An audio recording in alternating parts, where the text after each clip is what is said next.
सक्तुमिवतित उना पुनन्तो यत्र धीरा मनसा वाचमक्रत। ఓం నమో గణపతయే. స్కాంద పురాణ అంతర్గతమైనటువంటి కార్తీక మాస మహాత్మ్యంలో 20వ రోజు వినాల్సినటువంటి కథను మనం చెప్పుకోబోతూ ఉన్నామండి.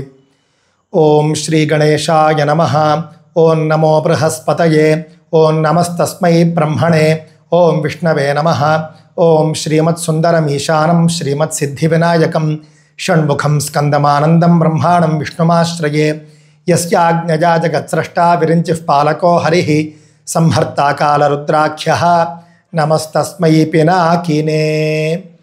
వశిష్ఠ మహర్షి జనక మహారాజుకు చెబుతూ ఉన్నాడండి కార్తీక మహాత్మ్యాన్ని. రాజు జనక మహారాజు అడుగుతూ ఉన్నాడు ఈ సందర్భంలో, పునః కార్తీక మాహాత్మ్యం వదస్వ మునిపుంగవ సర్వపాప ప్రశమనం సర్వ సౌభాగ్య కారణం. ఇంకా చెప్పండి మహర్షి, కార్తీక మాస మహాత్మ్యాన్ని ఇంకా వినాలనుంది నాకు. అన్ని పాపాలను పోగొట్టేటటువంటి సర్వ సౌభాగ్యాలను ప్రసాదించేటటువంటి కార్తీక మహాత్మ్యాన్ని ఇంకా చెప్పండి అని చెప్పేసి అడగ్గా వశిష్ఠ మహర్షి చెబుతున్నాడు, శృణు రాజన్ ప్రవక్ష్యామి మాహాత్మ్యం కార్తీకస్య చ అగస్త్యస్యాత్రిణ ప్రోక్తం సంవాదం పరమాద్భుతం. చెబుతూ ఉన్నాను, అద్భుతమైనటువంటి కార్తీక మాస మహాత్మ్యాన్ని చెబుతూ ఉన్నాను. ఓ మహారాజా శ్రద్ధగా విను. అగస్త్య మహర్షి మరియు అత్రి మహర్షుల సంవాదం, ఆ సంవాదంలో వచ్చినటువంటి కార్తీక మహాత్మ్యం ఇది. అత్రి మహర్షి చెబుతూ ఉన్నాడు, అగస్త్య మహర్షి ఉంటూ ఉన్నాడు, కార్తీకస్య చ మాహాత్మ్యం శృణుష్వ మునిపుంగవ లోకత్రయోపకారాయ వక్ష్యామి హరిసత్కథాం. ఓ అగస్త్య మహర్షి, కార్తీక మాస మహాత్మ్యాన్ని చెబుతున్నాను విను. లోకత్రయోపకారాయ, 3 లోకాలకు కూడా ఉపకారం కలగడం కోసం అని చెప్పేసి నేను చెబుతూ ఉన్నాను. అదే సందర్భంలో కార్తీక మాసంలో సాధారణంగా ధర్మానికి సంబంధించి కానీ భగవంతుడికి సంబంధించి కానీ కథలను లేకపోతే మహాత్మ్యాన్ని వినడం అనేది కార్తీక మహాత్మ్యంలో చాలా విశేషం. అవన్నీ వినడంలో చాలా అద్భుతంగా మనం ఉపయోగించుకోగలిగేటటువంటి మాసం ఏదైనా ఉంది అంటే అది కార్తీక మాసం. కార్తీక మాసంలో ఎక్కువగా వినాలి, ఎక్కువగా కర్మలు చేయాలి అని చెప్పేసి ఆయన చెబుతూ ఉన్నారు. కావున అందువల్ల చెప్పండి అని చెప్పేసి అగస్త్య మహర్షి అడగ్గా అత్రి మహర్షి చెబుతూ ఉన్నాడండి, త్వయా సముదభూత్ సాధు వాసుదేవ కథాశ్రయం తదహం తేభిధాస్యామి శృణుత్వం కుంభ సంభవ. కుంభ సంభవుడు అనంటే అగస్త్యుడండి. ఆయన కుంభం నుండి పుట్టాడు. నేటి రోజుల్లో టెస్ట్ ట్యూబ్ బేబీ అనో లేకపోతే రకరకాల పద్ధతులు, ఆధునిక పద్ధతులు ఉన్నాయి చూసారా. ఇలాంటి పద్ధతులు వేరే మార్గం లేనప్పుడు అది అలాగే జరగాలి, ఈ మహర్షి ఇలాగే జన్మించాలి అని చెప్పేసి విధి రాత ఉన్నప్పుడు అలా జరుగుతూ ఉంటుందండి.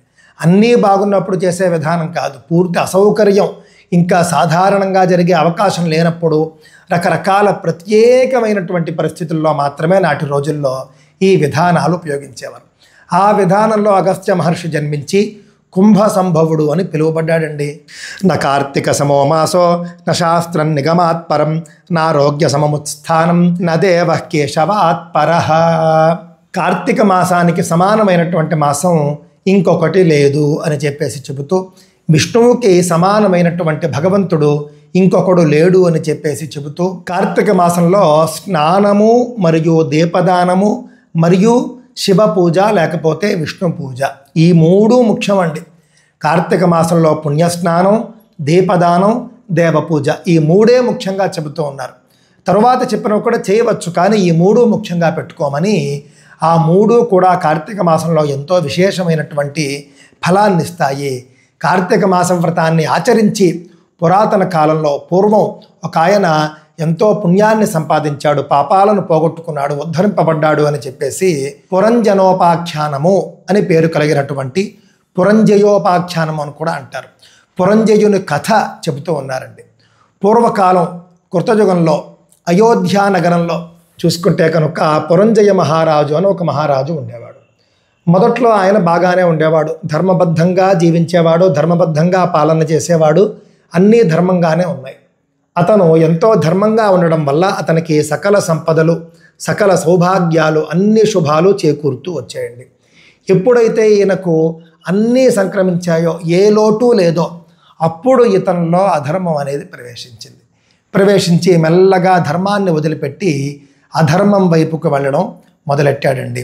ఆ తరువాత అధర్మం అతనిలో ప్రవేశించడం వల్ల సత్యాన్ని విడిచిపెట్టాడు, అబద్ధాలు ఆడడం మొదలెట్టాడు, పరిశుద్ధిని మానివేశాడు, శుచిగా శుభ్రతగా ఉండడం కూడా మానేశాడు. దేవతలకు సంబంధించినటువంటి దేవాలయాల సంపదను కూడా అతను తీసుకుంటూ ఉండేవాడు, బ్రాహ్మణుల సంపదను తీసుకుంటూ ఉండేవాడు, ప్రజల సంపదలను హరిస్తూ ఉండేవాడు, బ్రాహ్మణుల్ని ద్వేషించేవాడు. బ్రాహ్మణుల్ని ద్వేషించడం అంటే విద్యావంతుల్ని ద్వేషించేవాడని అర్థం. విద్యావంతుల్ని ద్వేషించేవాడు, పిసినారిగా మారిపోయాడు.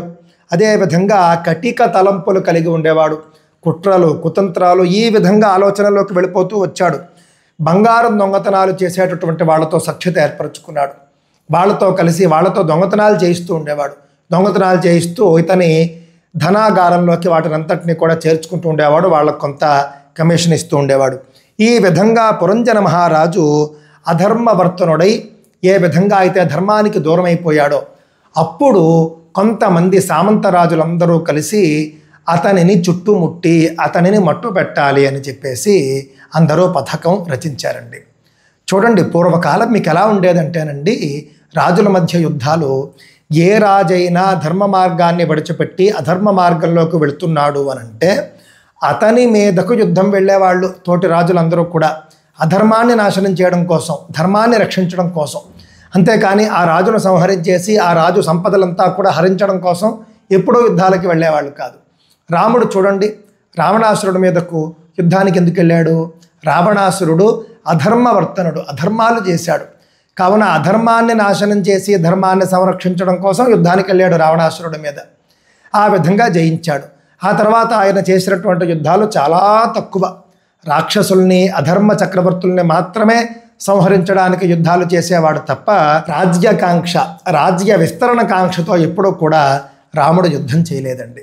కృష్ణ పరమాత్మ కూడా అంతే, ధర్మంగా ఉండే వాళ్ళను కలుపుకునేవాడు, అధర్మంగా ఉండే వాళ్ళ మీదకు యుద్ధానికి ఉసికొల్పి ఈ యొక్క పాండవులను కానీ ఇంకెవరినైనా సరే ధర్మ పరిరక్షణ చేసేవాడు. ఆ విధంగా ఎప్పుడైతే అధర్మ మార్గంలోకి పురంజనుడు వచ్చాడో అతను ధర్మంగా ఉన్నంతకాలం కూడా సామంతరాజులు పూజించారు, ఆయనకు మద్దతుగా ఉన్నారు. అధర్మ మార్గంలోకి వచ్చేసరికి వాళ్ళంతా కూడా పురంజనుడికి ఎదురు తిరిగారండి. ఎదురు తిరిగి వీళ్ళంతా కలిసి ఆయన మీద యుద్ధం చేయడానికి సిద్ధపడ్డారు. యుద్ధం చేయడానికి సిద్ధపడినప్పుడు అండి పురంజనుడి యొక్క బలం కూడా క్షీణించసాగింది. ఎందుకో చెప్పంటారా? అంతకాలము కూడా అతని యందు ధర్మం ఉన్నది, ఇప్పుడు ధర్మం తగ్గి అధర్మం పెరిగిపోయింది. దానివల్ల అతని బలం కూడా తగ్గిపోయిందండి. మీరు ఎంత తపస్సు చేయండి, తపస్సు రెండు రకాలు. భగవంతుడికి సంబంధించినటువంటి జపము తపము పూజాదులు ఇవన్నీ చేసుకోవడం ఒక తపస్సు. రెండవ తపస్సు కఠోర పరిశ్రమ చేయడం. ఈ రెండూ మీరు చేసినప్పటికీ కూడా ధర్మం మీ యందు లేకపోతే కనుక మీరు గెలవలేరు. దృష్టిలో పెట్టుకోండి. ధర్మం ఉండాలి, సత్యం ఉండాలి. ఇవి ఉంటే కనుక మనం ఎప్పుడూ కూడా ఉన్నత స్థానాలకు మనం వెళుతూ ఉంటామండి.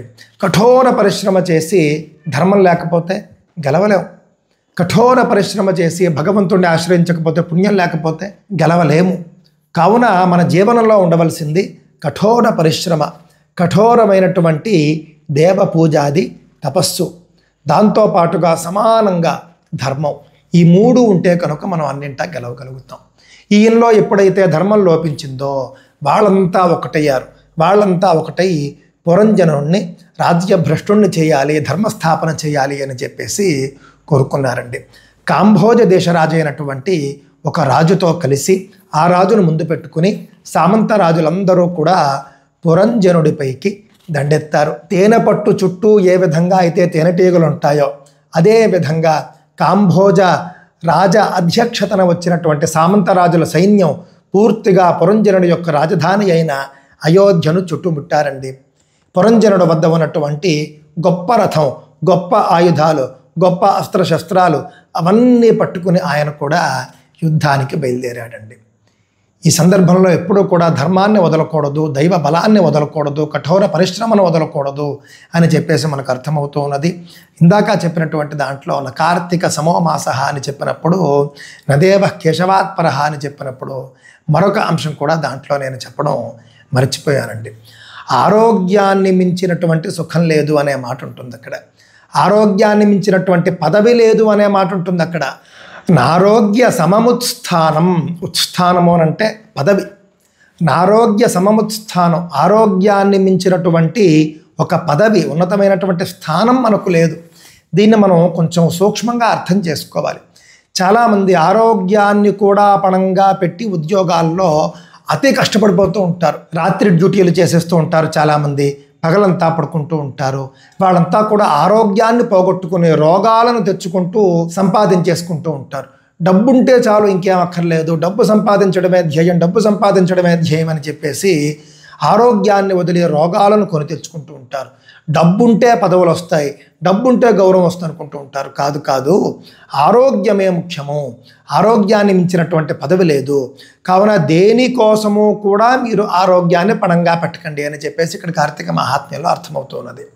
ఆరోగ్యాన్ని మనం కాపాడుకుంటూ ఉండాలి. కాపాడుకుంటూ మనం ఉద్యోగం బాగా చేయొచ్చు, ఆరోగ్యాన్ని కాపాడుకుంటూ డబ్బు బాగా సంపాదించవచ్చు, అన్నీ చేయొచ్చు. కానీ ఆరోగ్యాన్ని వదిలిపెట్టి కాదు. వేళకు తినకుండా, రాత్రుల్లో నిద్రపోకుండా, మనశ్శాంతిని కోల్పోయి, ఎందుకంటే మనకి అలా వచ్చినటువంటి డబ్బు ఎందుకు, అలా వచ్చినటువంటి పదవులు ఎందుకు, సంపదలు ఎందుకు? కావున హాయిగా సమయానికి ఆహారం తింటూ ఉండాలి, సమయానికి నిద్రపోతూ ఉండాలి. ఎంతసేపు నిద్రపోవాలో అంతసేపు నిద్రపోతూ ఉండాలి. కావాలంటే మధ్యాహ్నం పూట నిద్రపోవడం మానేయవచ్చు, రాత్రిపూట మాత్రం సుఖంగా నిద్రపోతూ ఉండాలి. వేళకు ఆహారం తింటూ ఉండాలి. అప్పుడు ఇంకా ఎంత పనైనా చేయండి. ఈ రెండూ పాటిస్తూ ఎంత పనైనా చేయండి. వ్యాయామానికి సమయం కేటాయించండి. కావున ఆరోగ్యాన్ని వదిలి మాత్రం డబ్బు వెంట, ఉద్యోగం వెంట, పేరు వెంట పడకండి అని చెప్పేసి మనకి ఇక్కడ ఉపదేశిస్తూ ఉన్నారు. జగర్జ ఘనవద్విప్ర కృత చాప గుణస్మన భేరీతూర్య నినాదైశ్చ శంఖ గోముఖ కోటిభి. శంఖనాదాలు, యుద్ధ భేరులు అన్నీ మోగాయి. అన్నీ మోగి యుద్ధానికి అందరూ సర్వసన్నద్ధులైపోయారు. ఇంకేముంది, యుద్ధం మొదలు కానుంది. పురంజయ మహారాజుకు అతని సామంతరాజులు, కాంభోజరాజు యొక్క అధ్యక్షతన వచ్చినటువంటి సామంతరాజులు. యుద్ధంలో ఏం జరగబోతోంది రేపటి అధ్యాయంలో చూద్దాం. స్వస్తి.